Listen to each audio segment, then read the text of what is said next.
Welcome back, guys, to Talking March Madness. I'm Miguel Mike Medina. This is my partner, Avery Jones. Avery, happy Wednesday. How's it going? It's good. We're going into, midway through the week. Now we're heading into Sweet 16. Good time. A good time. Yes, yes. Sweet 16. Um, we're gonna talk with the preview of Sweet 16. And I gotta say, Avery, there's two games that grabs my attention that has potential to be a really great game. Tennessee versus Kentucky. That's one. But the other one that I feel that could be more compelling is the BYU versus Alabama. I agree with you. The interesting thing about Sweet 16 so far is all the higher seeds are favorites right now. But even though all the higher seeds are favorites, none of them are favored more than about like 8 points. So we can see all of these games being very close, but I completely agree with you. BYU against Alabama is a very intriguing matchup. BYU coming in as a 6 seed, Alabama coming in into their own as a contending basketball team. But the first game you said, of all the brackets I have, I had Kentucky and Tennessee meeting in the Sweet 16. There's nothing more compelling than two SEC teams battling it out for a chance at getting to the Elite Eight and potential national championship. And these are two very good teams that I think um, kind of slipped under the radar during the tournament, but yet because of the caliber of play they have, this could be a really great game. A healthy Kentucky team can do a lot of damage. They can Oh, do a lot of absolutely. damage. Now the past couple years haven't been good for Kentucky, but I think this year they've done very well. So look for them. I think look for them to start off really fast to take control. And if Tennessee cannot get them under control, then it's going to be all over for the Volunteers. But that game of the eight is absolutely the one I think everybody should tune into. The winner of that game will face either Houston or Purdue in the Elite Eight. I have Houston winning that. I feel like it's imperative for them to move on. Purdue, they will have to have a great offensive game in order to win that game, but they're gonna go up against a very good Houston Cougars defense. So, but I have Houston winning that game.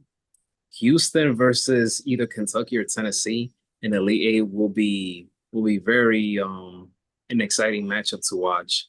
Duke and Arizona, we know, there's just no stopping Duke at this point, to be Yeah. honest with you. And really it's like our mutual friend said, it's really Duke's tournament to lose. Duke has just been on all cylinders right now. They're playing consistent basketball. I don't believe they've made any mistakes, like huge mistakes during games. It's just they need to stay in control, they need to stay focused, and they just need to get it done. If there is a team that can pull off an upset for Sweet 16, it would be Maryland over Florida. If you're Maryland, you're going like this. Because if anyone who saw that game against UConn, Maryland is doing this. Because although Florida Gators are very good, but when you saw that game, if they come out playing that same kind of game against Maryland, the Terrapins, they'll be ready. They'll be ready. So if there's a game that I feel that could be an upset, it will be that one. I So agree.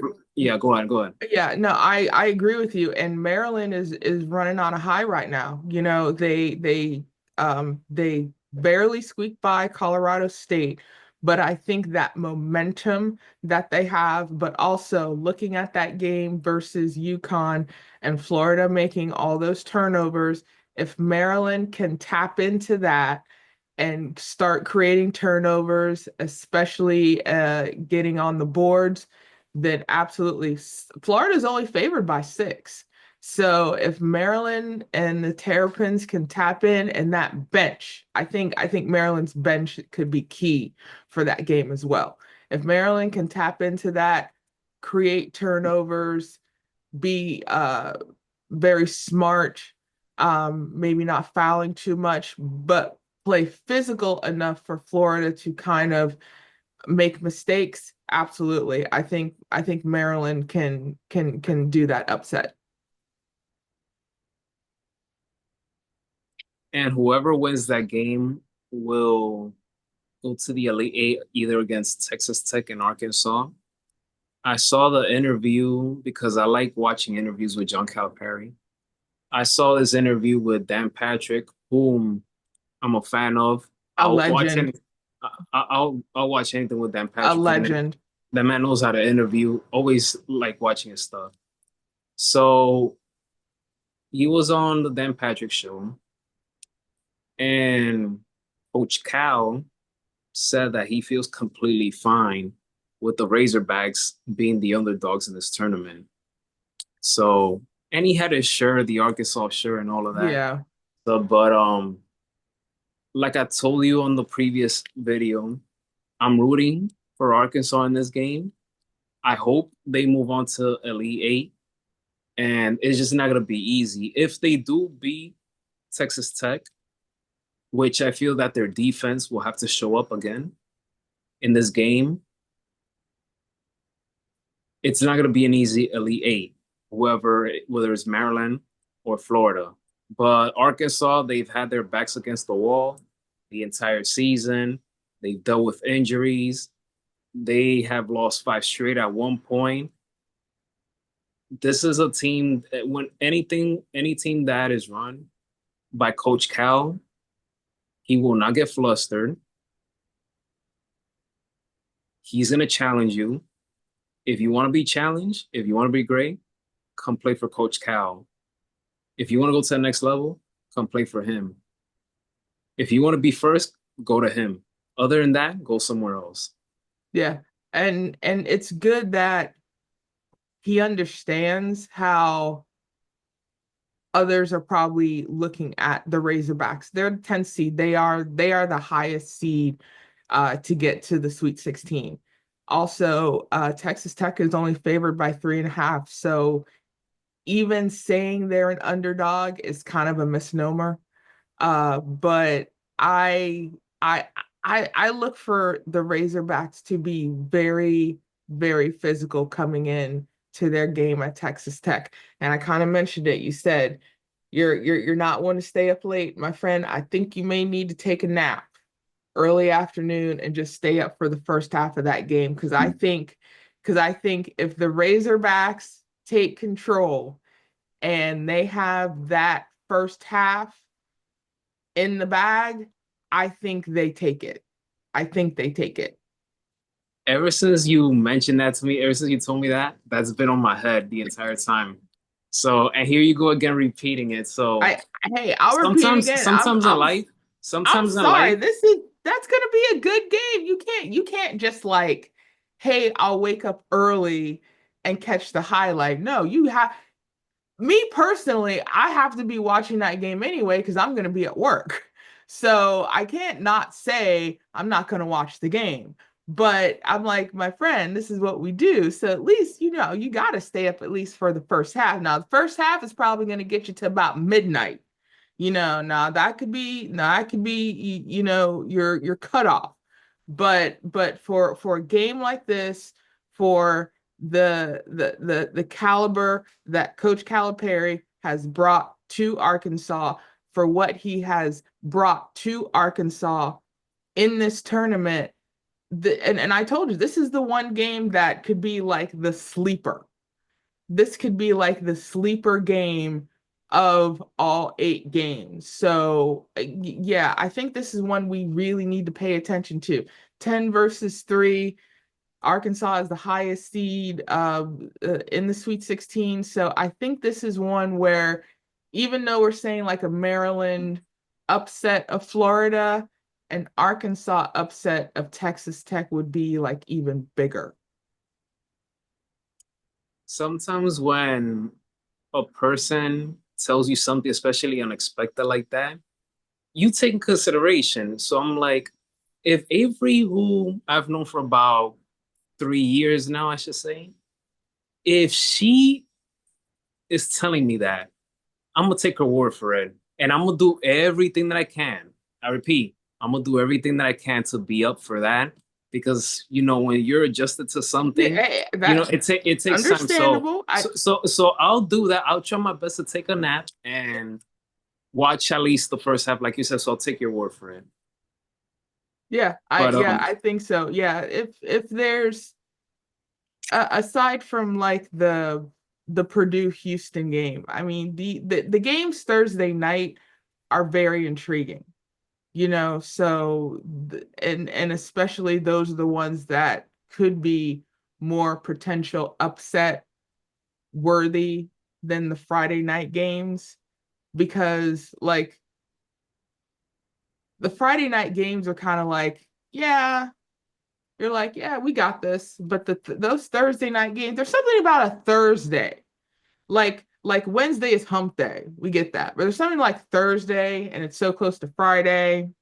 But that outlook about Thursday, they're all the Thursday games.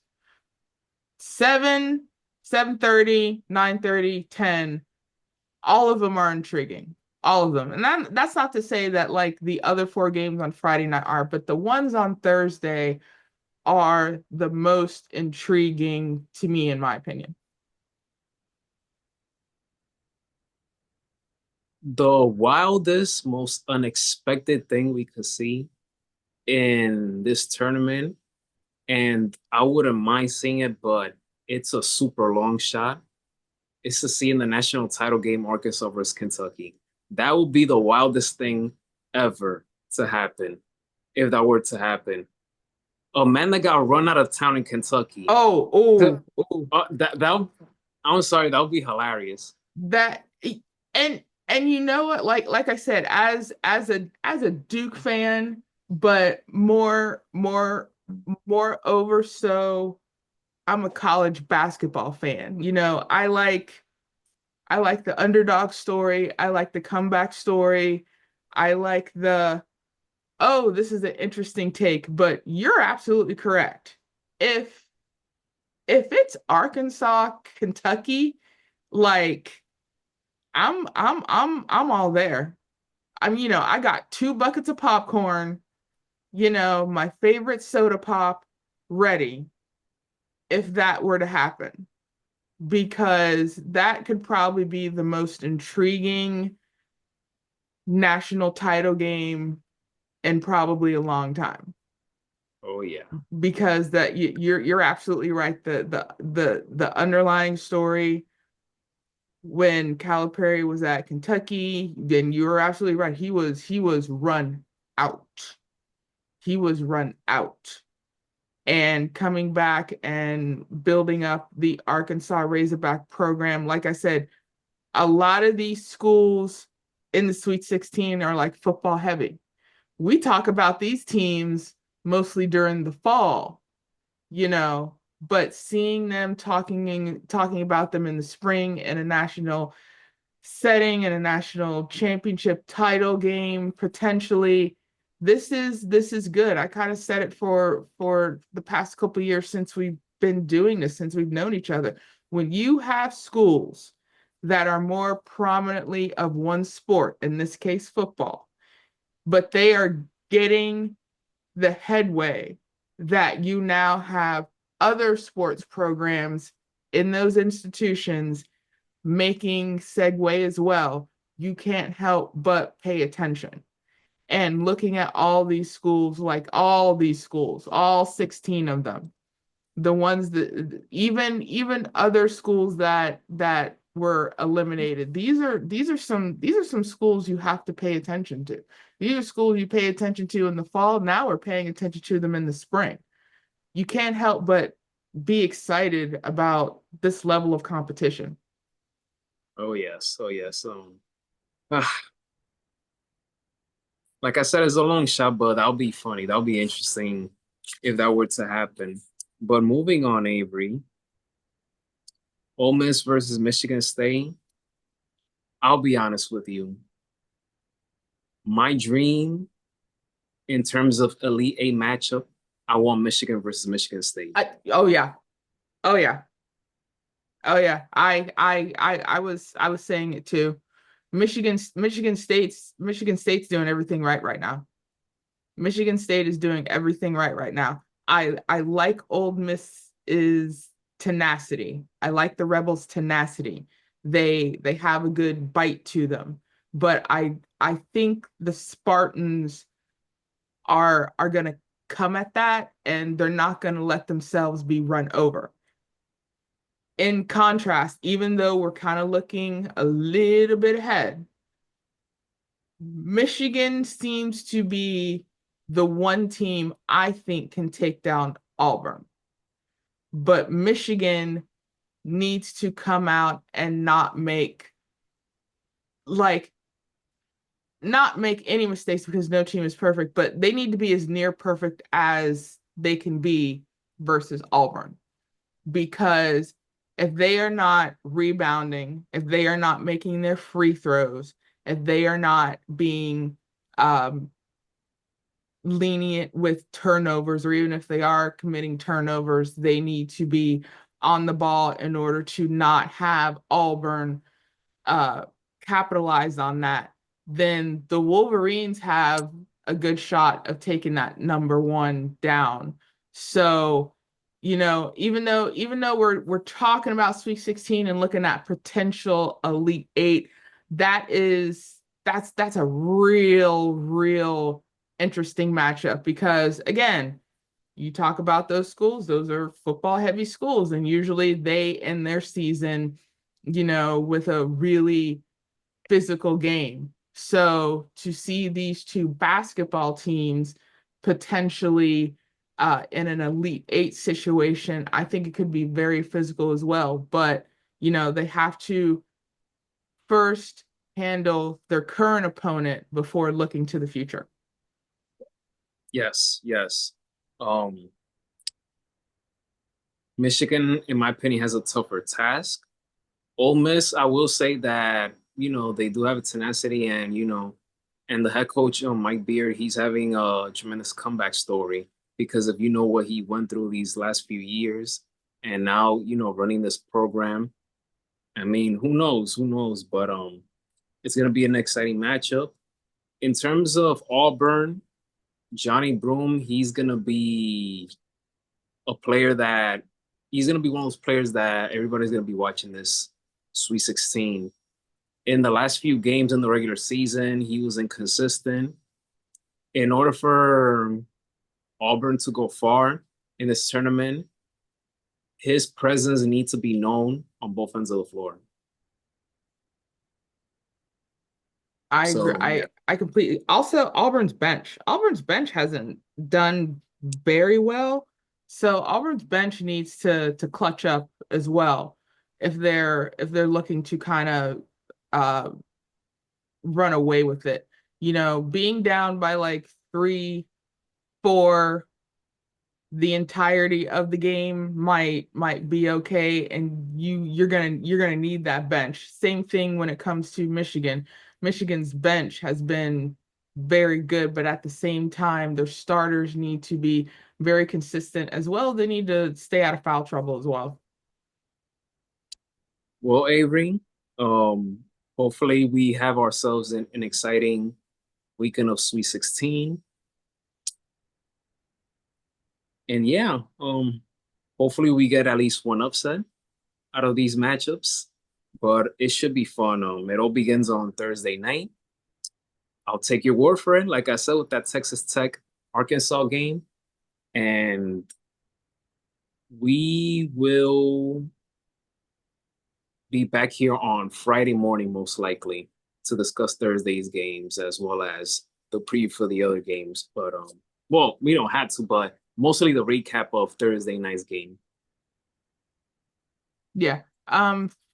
Thursday and Friday shape up to be very good. Like I said, all the higher seeds are favored, but none of the higher seeds are favored more than 8 points. So the higher seeds have a very interesting task that when you're a higher seed, you're expected to win, but you cannot underestimate the lower seeds. So I do look for let's say one upset each night. So I do look for Arkansas to upset Texas Tech on Thursday. And also on Friday, I look for Michigan to probably take down Auburn. I look for Michigan to probably take down Auburn. Those are gonna be my two like concrete upsets. Everything else is probably gonna be, oh, that's a shocker. But those are probably my two concrete upsets for Thursday and Friday. But all in all, I mean, congratulations to all 16 teams. They have gotten through to this point. Now it's just you still need to keep up the good work. You need to stay focused. And when it's time to tip off, you need to be there for your team and handle business.